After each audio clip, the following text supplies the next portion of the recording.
முக்கிய செய்தி.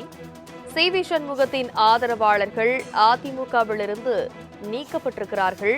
முக்கிய செய்தியாக பார்க்கிறோம். விழுப்புரம் மாவட்டத்தில் சி.வி. சண்முகம் இடையே மோதல் போக்கு நீடித்து வரும் நிலையில் நிர்வாகிகள் பலர் நீக்கம் செய்யப்பட்டிருக்கிறார்கள். முக்கிய செய்தியாக பார்க்கிறோம். விவரங்களை செய்தியாளர் ராஜேஷ் விவரிக்க கேட்கலாம். ராஜேஷ், வணக்கம். தேர்தல் முடிவுகளுக்கு வந்த பிறகிலிருந்தே சி.வி. சண்முகம் தனது நிலைப்பாட்டில் உறுதியாக இருக்கிறார். இந்த திடீர் நடவடிக்கைக்கான காரணம் என்னவாக இருக்கு?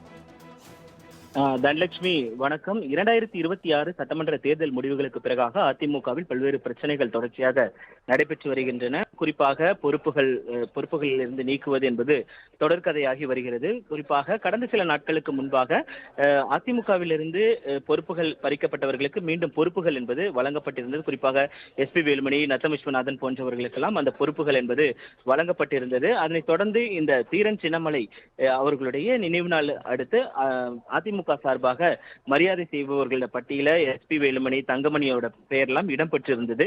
அப்பொழுது இந்த பிரச்சனைகளுக்கெல்லாம் ஒரு சுமூகமான தீர்வு வந்துவிட்டதாக அப்போது பேசப்பட்டது. ஆனால் தற்பொழுது விழுப்புரத்தில் இருக்கக்கூடிய அதிமுகவினுடைய முன்னாள் அமைச்சர் சி.வி. சண்முகத்தினுடைய ஆதரவாளர்கள் ஒட்டுமொத்தமாக பொறுப்புகளில் இருந்து நீக்கப்பட்டிருக்கிறார்கள்.